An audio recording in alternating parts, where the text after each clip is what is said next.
Hi, this is Wes Simpson with LearnIPVideo.com. I'm here today representing AIMS, the Alliance for IP Media Services, and we're having a discussion about various topics involved with IP media. With me today is Jed Deame. Jed is an old friend of mine. Why don't you tell us a little bit about what you do and what your company's all about, Jed? Yeah, hey Wes. I'm Jed Deame. I'm the founder and CEO of Nextera Video. So what we do at Nextera Video is a variety of things, mostly which is providing solutions to help OEMs develop their own products. In particular, we do cores for SMPTE ST2110 and NMOS. Ah, okay. So people buy your technology and incorporate it into their products? Yeah, that's exactly right. They can get a jump start to building their own products, whether it be gateways or just IP enabling their current devices. We can give them all the tools they need to get their product to market very quickly. So would end users ever be customers of yours, or is it pretty much always somebody who's going to take your technology and build it into something else? Yeah, at this point, it's directly sold to OEMs to help them get their products out there. Ah, cool, cool. Well, very good. So today we really wanted to talk a little bit about NMOS, the Networked Media Open Specifications. And for people who don't really understand that, why don't you just give us a real quick overview and the role that NMOS plays in the AIMS roadmap, Jed? Sure, yeah, I'd love to. Really, NMOS is intended to be the layer of software that makes ST2110 systems work and communicate. So it's the control layer. So if you think of 2110 as the plumbing that really connects sources and receivers together in an IP world, NMOS is the control layer that orchestrates that. So I can walk through a couple slides here that kind of show an overview if you like. That'd be great. Okay, so really in an IP system, what we're doing is we're changing this center portion here, which historically would have been a SDI crosspoint based router, and we're replacing it with an IP switch or an IP switch subsystem. So of course, all the devices, all the sources will need to be IP enabled, and all the destinations and of course the video switch will need to be IP enabled. But then that kind of begs the question, well, how do I actually control this? And that's really what's depicted up here on the top, this control plane. So what's different and special, I would say, in an IP environment is because it's all standards based, because everyone's speaking the same language, ST2110, and they're all speaking the same control language, which is NMOS, that allows us to have one common control system. So the days of each individual component having their own controllers to enable routing, for instance, are gone. So you don't have to worry about, maybe I had two SDI routers that were from two different vendors. I need two control panels to operate them. That's gone now. You can expand your network as much as you want just by adding more IP switches. And guess what? Anybody's control system that speaks NMOS can now control this. So do I have to give up my push buttons? A lot of people have grown pretty attached to those. Yeah, absolutely. And I would say in the early painful days of IP many years ago, we didn't have the push buttons, and that's one of the reasons NMOS came into fruition was people didn't want to have to type IP addresses to connect IP equipment. So about 3 years ago, the NMOS group got together and said, how do we make this simple? How do we make it plug and play? How do we make this as easy or easier than an SDI world? So that's essentially what we did, is by creating this NMOS layer and allowing it to be programmed into our existing button panels. There's actually many manufacturers that take the exact same button panel that they use for SDI with a little code update. They can now speak NMOS and control the system. So the look and the feel is the same as it was in the SDI world. So a lot of times when I'm reading about NMOS specs, they're talking about APIs. Do you want to kind of explain what those are? Yeah, sure. API stands for Application Programming Interface. It's kind of a fancy software guy term to say, here's the way that two different pieces of software can communicate with each other. And what we've chosen in NMOS is really the simplest one. And it sounds really complex. It's called a RESTful API, but it's really the simplest one, which is based on HTTP, the same protocol that your web browser uses. So using HTTP, actually any computer with a web browser can read the resources in any of these devices here. And we also are able to send commands just like a web browser would to configure these. So it's really quite simple. So would it be fair to say that a RESTful API is kind of the D-sub connector of software? Yeah, absolutely. It's really it's a nice simple interface that is common across all components, and it's really just plug and play. Yeah, and you don't have to worry about getting your signal and ground crossed, I guess, huh? Yes, that's the nice thing about having a common IP interface. No more making special connectors and building your own cables, and it's all IP. It all plugs into the switch, and the software speaks a common language. Well, that's great. So how is NMOS put together?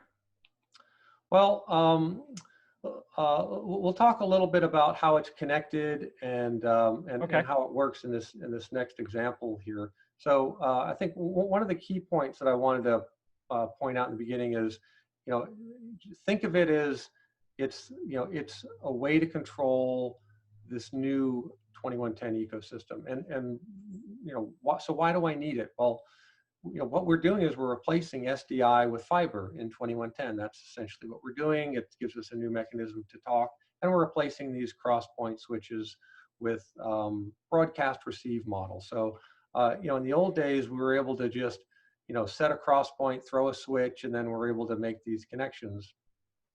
But you were kind of limited to what you were able to do. If you wanted a bigger switch, you needed to replace this whole thing wholesale. Whereas in IP, because it's more of a broadcast receive model, you can add more switches, you can add more destinations, and this thing grows linearly. That's really one of the big benefits of IP, is this flexibility and the scalability that it brings. Well, plus you don't have to have all your signals perfectly synchronized with each other and all in the same format. You can handle a lot of different things on one network. Yeah, that's exactly right. Yeah, and you don't have to have 3 or 4 different blackburst signals. You don't need a, HD and an SD and a 24 frame and all that. It's a single PTP that connects them all and synchronizes them all together. Yeah, well, that makes a lot of sense. So once I've decided I'm going with 2110, it's kind of a natural migration into NMOS. So how are NMOS systems kind of put together? Well, I'll walk through how it works in an NMOS system. If we look at the individual components, these are very similar to the ones you saw on the first slide. So you've got your control panels in the upper left. You've got some sources down here in the lower right, or lower left, they could be cameras or video servers. And then some destinations over here on the right, could be a display, could be a production switcher. So the very first thing that happens, and this is something that doesn't happen in SDI, is all the sources register themselves with this thing that's called an RDS, or Registration and Discovery Server. It's a really cool feature. It's what brings the plug and play. So each device announces itself. It says, "Hey, I'm a camera from vendor A.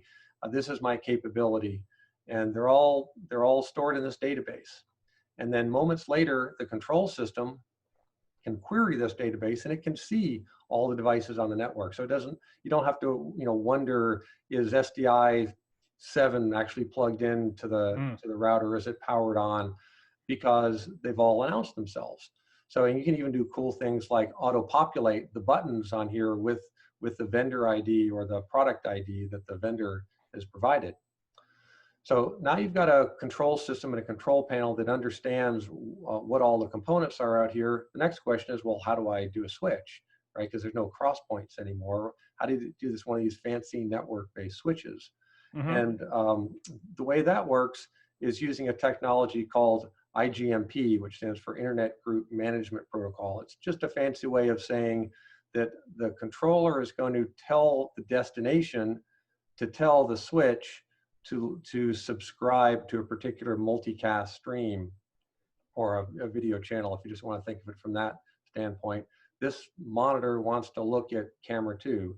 So he sends this message in this special IGMP format, and what it says is disconnect from camera 1 and connect to camera 2. And this is all inside the switch, by the way. This little cloud is the switch itself. So without any communication directly from the control panel to the switch, we're able to make these switches happen.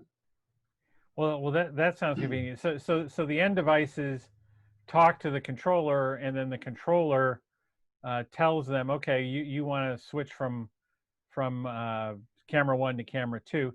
And of course, if somebody's wants to make that happen, they can issue a command to the system, or hopefully push a button on the control panel. Yeah, exactly. You could either push a button, or you could send a command from a web GUI.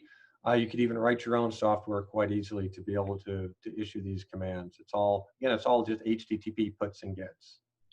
And so the registry is not very much different than what happens when you take your laptop into a coffee shop and get on the network there. It's similar functions, right?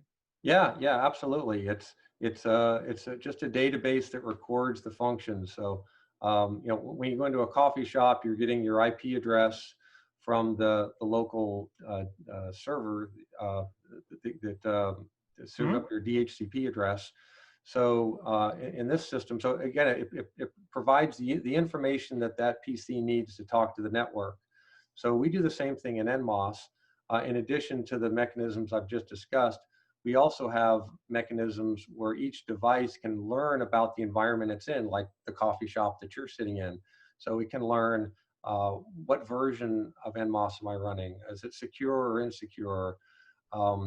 What are some of the resources that I need to connect to, like the PTP Grandmaster? What's his domain ID, so I can automatically connect to him? So we've tried to build in a lot of these things automatically so that the devices can wake up and see where they are and know what system they're in and self-configure. Yeah, it would be kind of a nightmare if every time you went to a coffee shop, they'd have to like allocate an IP address for you, huh? Yes, that would be very challenging. All right. So then the gateway, that looks pretty complex.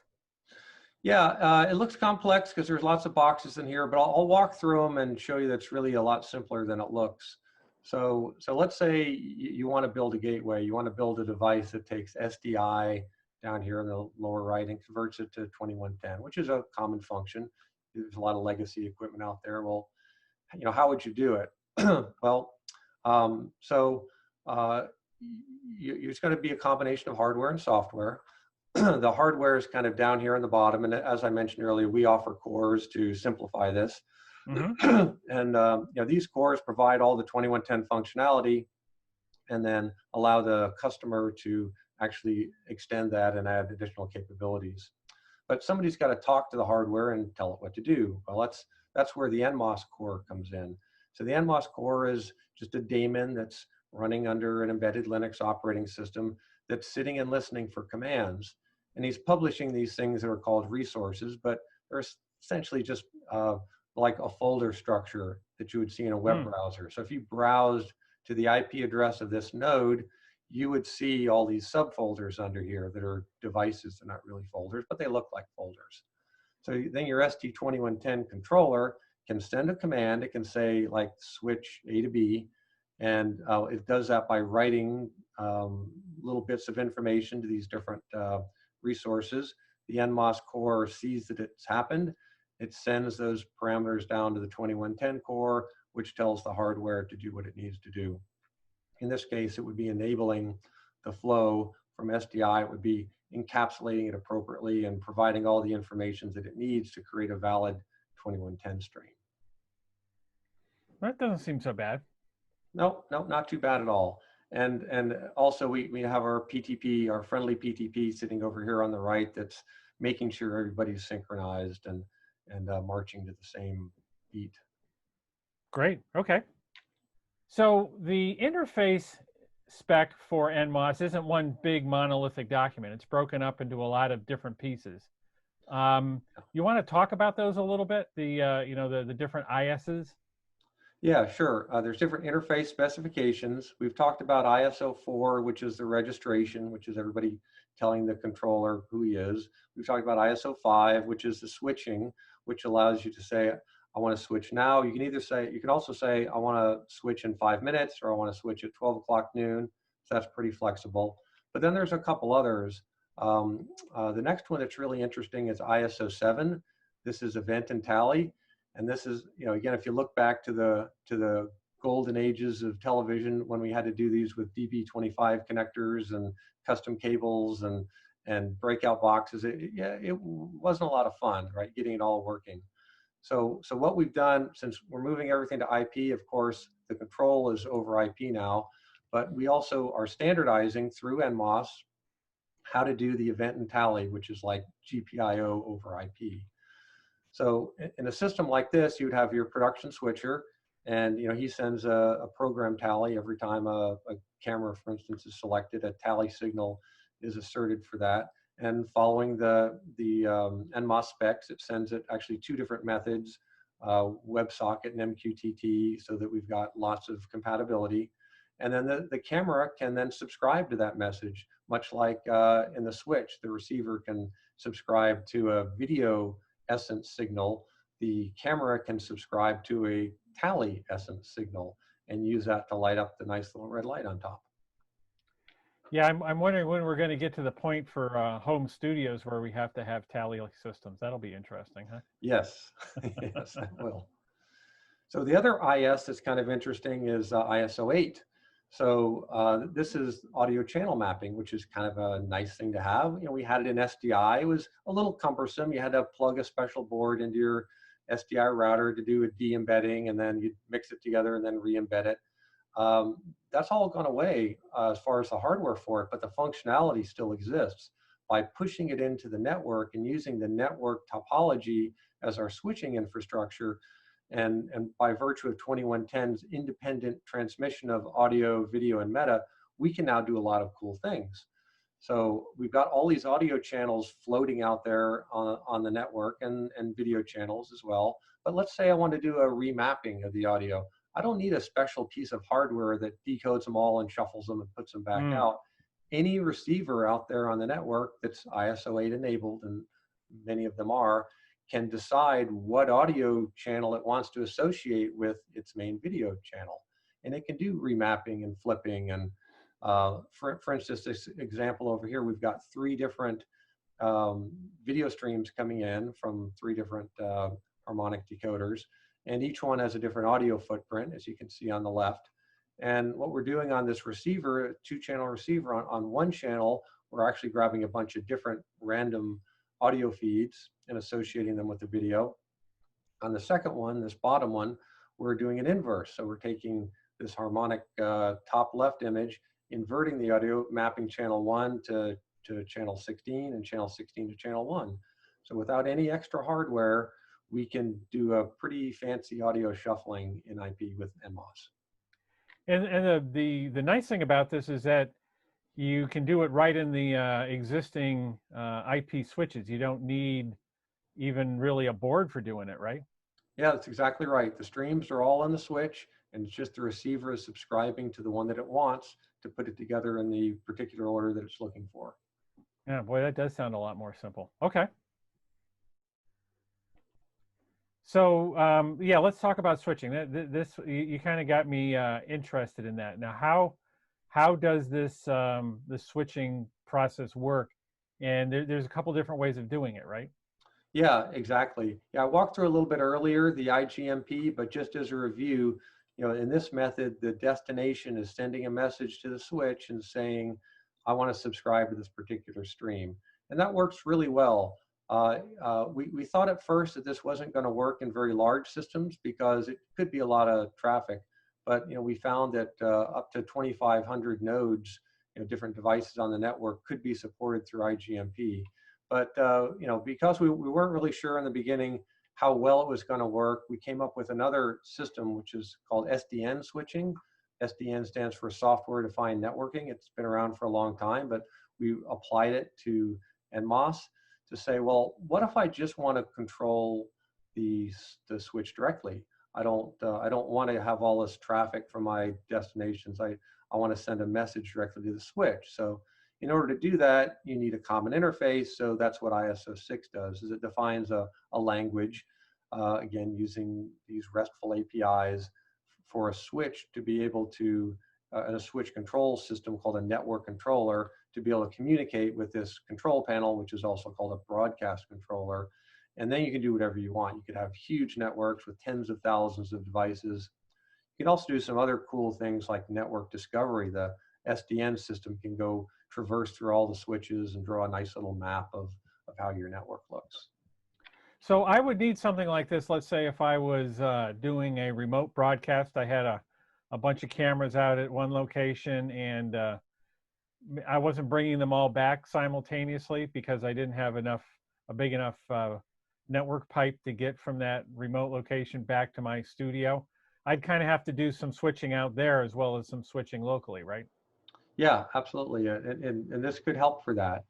IGMP, as I said, works very well in large systems, but there are times when you need to have direct control over the switch and don't want to leave anything to chance. So we do have a provision for it. It's an optional part of the NMOS standard, but it's there in case it's needed for a particular installation.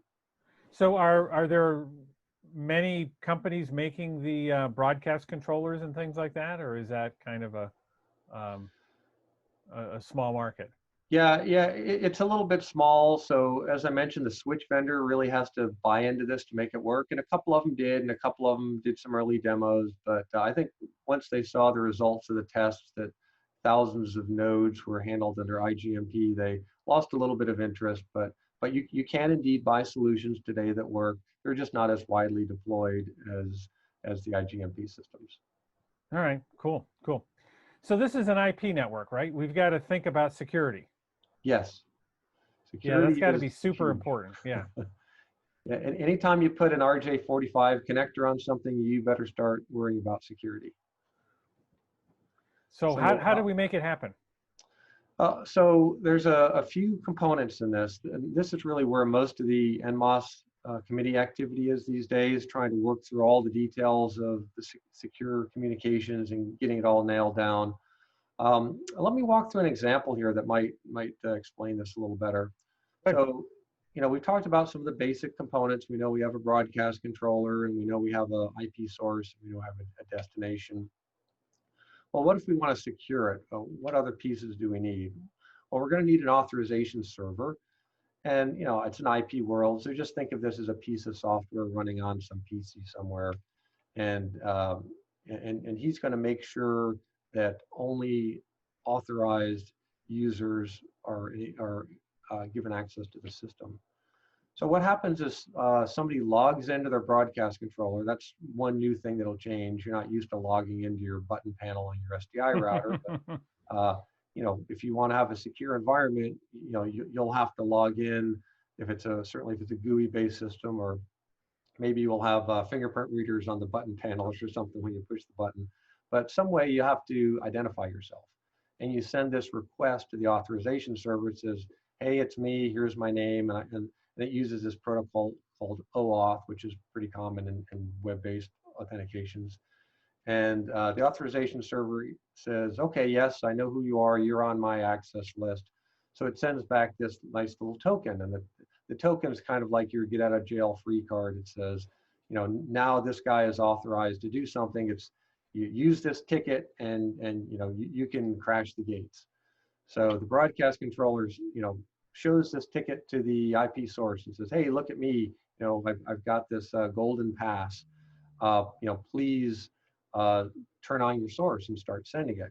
The IP source says, well, wait a minute, let me check. Let me see if you're really who you say you are. So it compares it to the public key of the authorization server, and that ensures the validity of this token. So once that's ensured, it goes, okay, fine, we'll turn on the stream, we'll start. So now it's blasting its 2110 stream to the switch. Mm-hmm. But again, it doesn't go anywhere because of IGMP. You don't want to blast every stream everywhere on your network. All source streams stop at the switch until someone is subscribed to them. So the second half of the process is the broadcast controller has to tell the IP destination, hey, please subscribe to that stream. Here's my golden pass. And of course, he'll validate it as well with the public key. And if it all matches up, he then accepts the stream. And now you're moving your video audio meta from point A to point B. So is there any information in band that we need to be worried about from a security standpoint? Potentially. So I guess you're asking is, do we need to encrypt the content itself, the essence, Right. the audio, the video, the meta? And we've done work with some customers that sell to military and defense. We've actually added some extensions to add that level of encryption. So doing full AES 256 encryption of the audio and the video. So it is possible. It's not, there isn't a standardized way of doing that now. Fortunately, NMOS is pretty flexible. So we did some extensions to NMOS to allow it to support that. And Mm-hmm. there's some activity going on in the NMOS modeling group where we're trying to standardize that so that as more of these demands come around, we'll have a standardized way of doing it. But a short answer is it's possible. It's not very common. Right now, the first step is let's just make sure the control is secure and that only people that are authorized can route video around a facility. Mm-hmm. And how do you make sure that the security is working? How do you test this stuff? Well, fortunately, this isn't new. We haven't invented anything new here. It's using standard AES cryptography. It's using standard techniques like these OAuth and JWT. So there are lots of software test suites out there that'll validate this. One of the activities we're doing in the NMOS group and working with the JTNM is creating testing programs and test suites. So JTNM is the Joint Task Force for Network Media, and it's a combination of a bunch of organizations led by EBU and IRT doing a lot of the work. There's SMPTE and others that are participating. So what they've done is they've come up with a program. It's called the JTNM Tested Program, and it's a way for vendors to be able to bring all their gear. And pre-COVID, we're actually all getting together in the same room and hooking everything up and testing it and running these batteries of test suites. And the engineers had time to tweak things if they needed. And we were able to validate, and actually everybody would get a little badge if you participated in the tests. You'd get a badge that would show what test that you participated in, and your results are published on a web page. It's a very important thing for a customer buying 2110 or NMOS equipment to make sure it's got that cute little badge on it that says JTNM tested, because that provides you assurance that you can connect vendor A and vendor B together. Not only will the 2110 streams talk, but the NMOS communication will be compatible as well.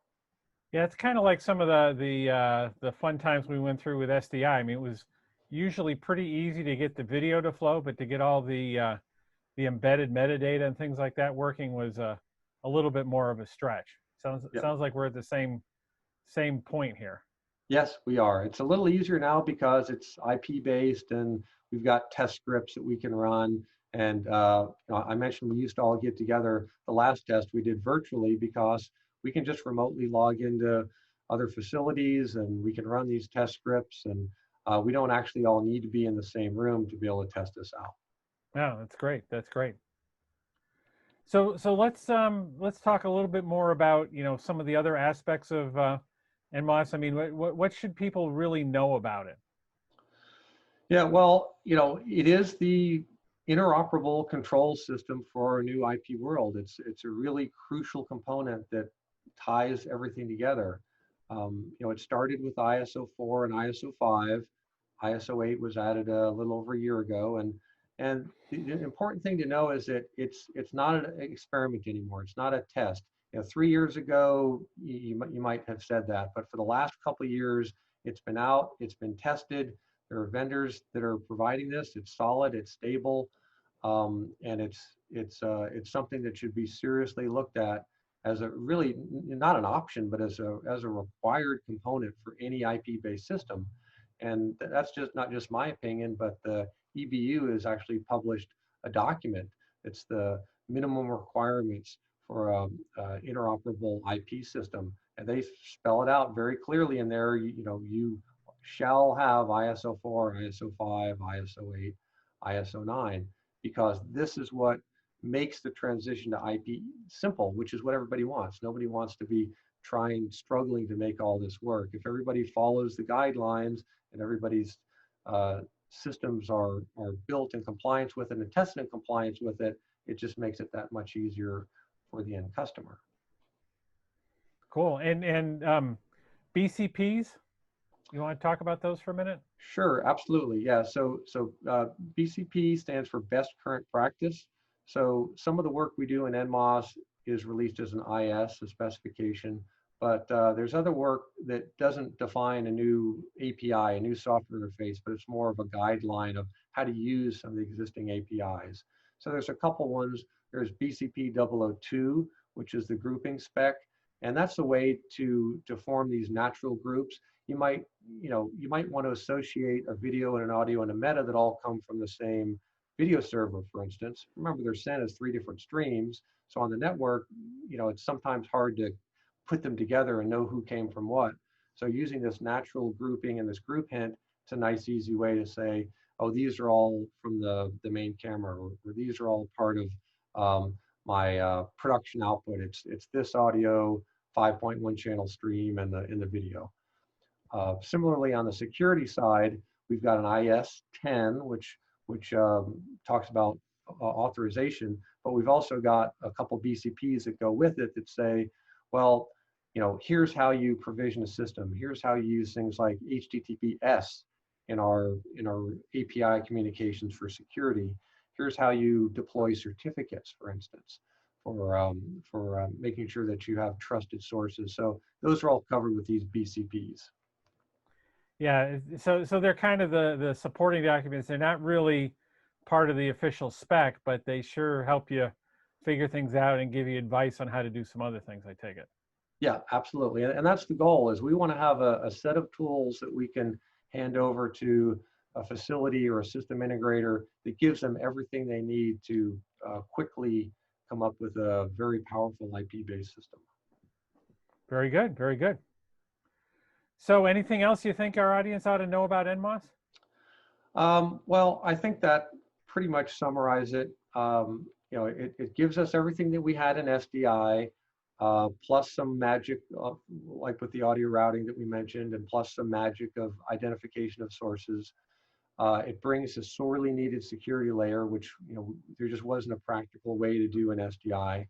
And NMOS is the glue that holds all this together and makes it possible to create these interoperable systems, which in the end allow extraction of business value for our customers.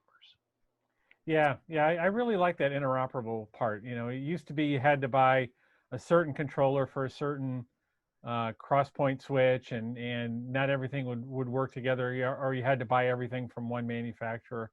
But this openness really does make a difference, doesn't it?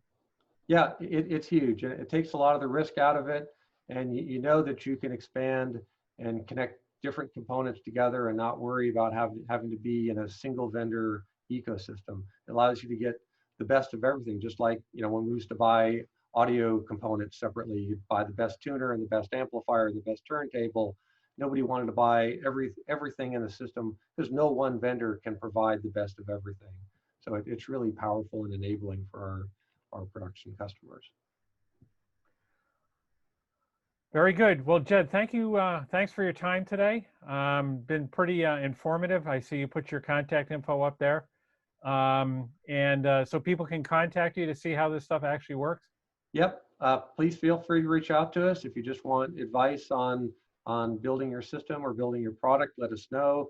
We've also got demonstrations that we can do virtually. We've got an entire 2110 and NMOS system set up here with PTP, and we can walk you through it. We can show you how it all works, and we can show you how our hardware and software cores can enable your products to have industry tested functionality and reliability, and provide you very fast time to market. Great. Thanks so much. I really appreciate your time. Thank you, Wes. Have a great day. You too.